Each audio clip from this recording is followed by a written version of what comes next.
اعوذ باللہ من الشیطان الرجیم، بسم اللہ الرحمن الرحیم۔ سورۃ التوبہ، آیت نمبر 25۔ لقد نصرکم اللہ فی مواطن کثیرۃ ویوم حنین اذ اعجبتکم کثرتکم فلم تغن عنکم شیئا وضاقت علیکم الارض بما رحبت ثم ولیتم مدبرین۔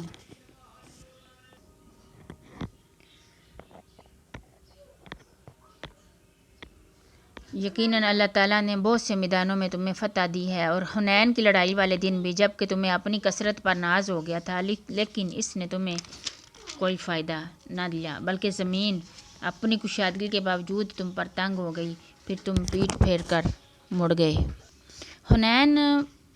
مکہ اور طائف کے درمیان ایک وادی ہے۔ یہاں پر کچھ قبیلے رہتے تھے۔ یہ جو قبیلے تھے یہ تیر اندازی میں بڑے مشہور تھے۔ یہ مسلمانوں کے خلاف لڑنے کی تیاری کر رہے تھے، جس کا علم جو ہے وہ اللہ کے حکم سے رسول اللہ صلی اللہ علیہ وآلہ وسلم کا ہوا، تو آپ نے 12,000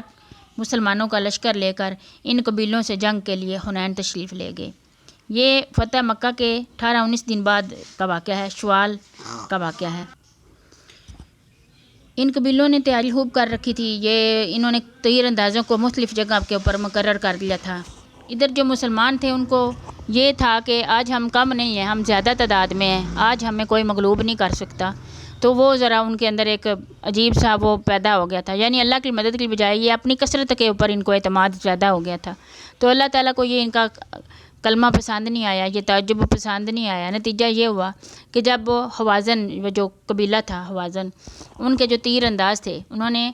مختلف کمین گاہوں سے، کمین گاہ وہاں کہتے ہیں جہاں تیر انداز جو کھڑے ہوتے ہیں، وہ تیر لے کے کھڑے ہوتے ہیں، وہاں سے وہ تیر چلاتے ہیں، اس کو کمین گاہ کہتے ہیں۔ وہ ایک جگہ بنی ہوتی ہے مخصوص، جہاں پہ یہاں سے وہ کھڑے ہو کے تیر چلاتے ہیں۔ تو کمین گاہوں سے جب مسلمانوں کے لشکر پر انہوں نے جو ہے تیر اندازی کی ایک بار ہی سب نے اکٹھے ہو کر، تو پھر یہ ایک دم سے یعنی غیر متوقع طور پہ ہوا، تو اچانک جو ہے تیروں کی بوچھاڑ سے مسلمانوں کے قدم اکھڑ گئے اور وہ بھاگ کھڑے ہوئے۔ میدان میں صرف رسول اللہ صلی اللہ علیہ وآلہ وسلم اور 100 کے قریب مسلمان رہ گئے تھے۔ تو آپ صلی اللہ علیہ وآلہ وسلم جو ہے وہ ان کو پکار رہے تھے کہ اے اللہ کے بندوں میرے پاس آؤ، میں اللہ کا رسول ہوں۔ یعنی جو بندے اپنے جو مسلمان بھاگ گئے تھے ان کو بلا رہے تھے کہ واپس آ جاؤ میرے پاس، میں اللہ کا نبی رسول ہوں۔ انا النبی لا کذب، انا النبی انا بن عبد المطلب، کہ میں نبی ہوں، اس میں کوئی جھوٹ نہیں ہے، اور میں ابن عبد المطلب ہوں، ابن مطلب کا بیٹا ہوں۔ پر جو پھر کیا ہوا کہ جو مطلب آپ صلی اللہ علیہ وسلم نے حضرت عباس کو رضی اللہ تعالیٰ عنہ کو، جو بہت ہی یعنی ان کی آواز کافی اونچی تھی، ان کو حکم دیا کہ مسلمانوں کو جمع کرنے کے لیے آوازیں دیں۔ چنانچہ ان کی آواز سن کر جو ہے مسلمان سخت پریشان ہوئے اور دوبارہ میدان میں آ گئے۔ پھر اس طرح وہ جم کر لڑے، اللہ تعالیٰ نے پھر ان کو فتح عطا فرمائی۔ اللہ تعالیٰ کی بھی مدد اس طرح حاصل ہوئی کہ ایک تو ان کے اوپر سکینت نازل فرمائی اللہ تعالیٰ نے، یعنی کہ ان کے دلوں سے دشمن کا خوف اللہ تعالیٰ نے نکال دیا۔ دوسرا یہ کہ فرشتوں کا نزول ہوا، فرشتوں نے مدد کی، تو یہ جنگ جیت گئے۔ اس جنگ میں مسلمانوں نے 6,000 کافروں کو قیدی بھی بنایا، جنہیں بعد میں رسول اللہ صلی اللہ علیہ وسلم کی درخواست پر چھوڑ دیا گیا، اور بہت سارا پھر ان کو مال غنیمت بھی حاصل ہوا، اور جنگ کے بعد ان کے بہت سارے ان کے سردار بھی مسلمان ہو گئے۔ تو یہ یہاں جو 3 آیات ہیں ان میں اللہ تعالیٰ نے اس واقعے کا مختصر ذکر فرمایا ہے۔ ثم انزل اللہ السکینۃ علی رسولہ وعلی المؤمنین وانزل جنودا لم تروها وعذب الذین کفروا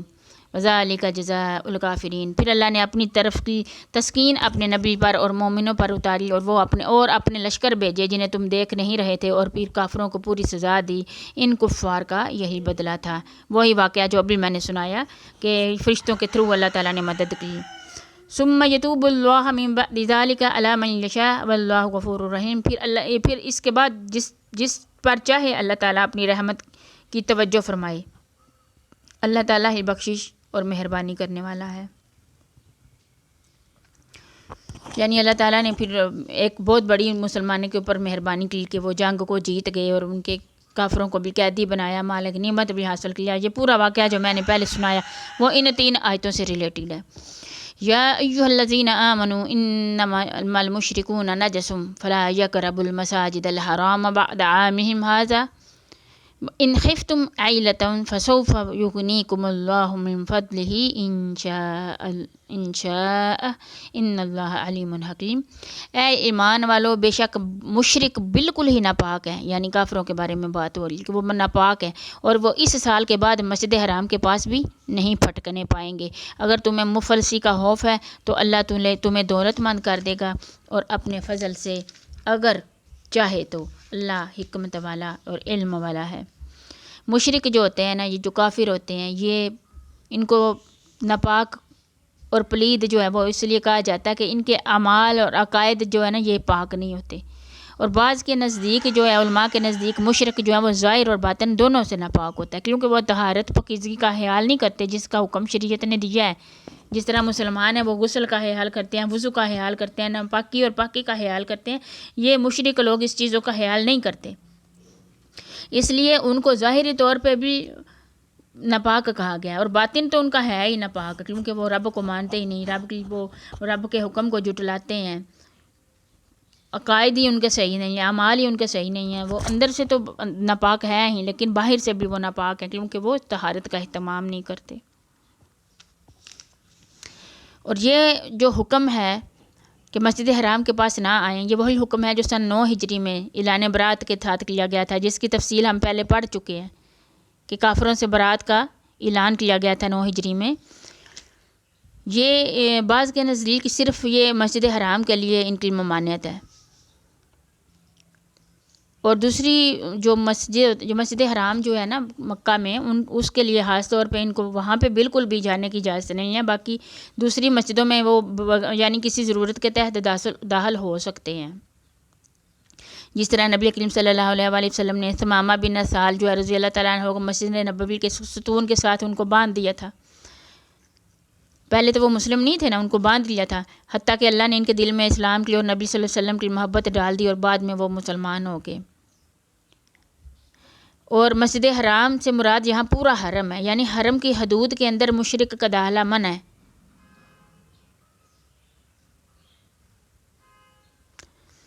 تو مسجد حرام کی جو بھی حدود ہے وہاں پہ جب ہم مکہ میں جاتے ہیں حج اور عمرے کے لیے، تو راستے میں ایک ایسی جگہ، ایک مقام آتا ہے جہاں پہ ایک حرم کی حدود سٹارٹ ہوتی ہے نا، وہاں پہ انہوں نے لکھ کے باقاعدہ بورڈ لگایا ہوا ہے کہ جو کفار ہیں غیر مسلم ہیں نا، وہ اس حد سے آگے نہیں جا سکتے۔ وہاں پہ جو روڈ بنی ہوئی ہے نا، وہ روڈ بھی 2 حصوں میں تقسیم ہو جاتی ہے، جو نان مسلم ہوتے ہیں وہ دوسری روڈ پہ چلے جاتے ہیں، پھر جہاں بھی انہوں نے جانا ہوتا ہے، اور جو مسلمان ہیں وہ اپنی دوسرے راستے سے حرم کی طرف چلے جاتے ہیں۔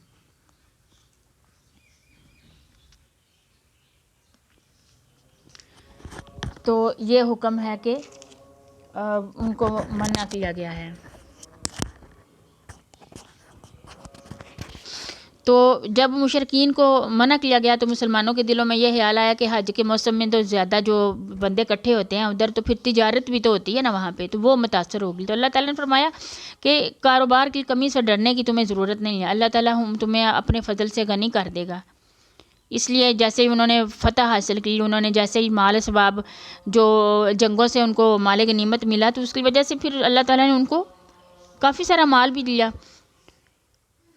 اور آہستہ آہستہ پھر یہ ہوا کہ سارا عرب کا وہ ایریا تھا تو وہ سارا مسلمان ہو گیا، اور حج کے موسم میں حاجیوں کی ریل پیل ہو گئی اس طرح وہاں پہ جس طرح پہلے تھی،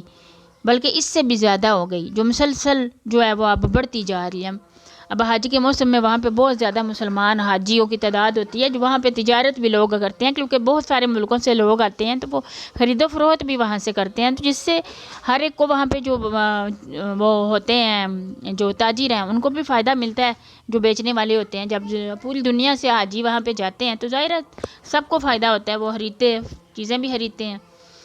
تو اب تو یہ ہے کہ ہر جگہ پہ وہاں پہ اسلام جو ہے وہ چھایا ہوا ہے پورے عرب میں، تو اب تو کوئی اللہ تعالیٰ کے وعدے کے مطابق ان کے اوپر کوئی مفلسی کا بھی ان کو ڈر نہیں ہے، اور کوئی ان کو غریب ہونے کا بھی کوئی ڈر نہیں ہے، تو سارا سسٹم سیدھا ہو گیا آہستہ آہستہ، بلکہ مسلمان جو ہیں وہ آبادی میں زیادہ ہوتے جا رہے ہیں۔